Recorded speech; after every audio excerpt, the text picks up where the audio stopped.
இந்த அம்பாளுக்காக காட்டையே ஊரா மாத்துனா கொன்னையூர் மாரியம்மனை பத்தி தெரியுமா? பல 100 வருஷத்துக்கு முன்னாடி இந்த பகுதியில வாழ்ந்த பெரியவர் ஒருவர் பாலை கறந்து கொண்டு போய் இந்த ஊருக்குள்ள வித்துட்டு வர்றத வழக்கமா வச்சிருக்காரு.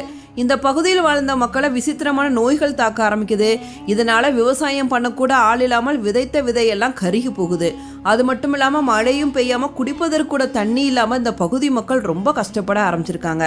அப்போ மக்கள் எங்களோட தோல் நோய்களையும் பஞ்சம் பட்டினியையும் தீர்த்து வையமா அப்படின்னு சொல்லிட்டு அம்பாளை வேண்டுறாங்க. வழக்கம் போல பெரியவர் பாலை எடுத்துக்கிட்டு வராரு.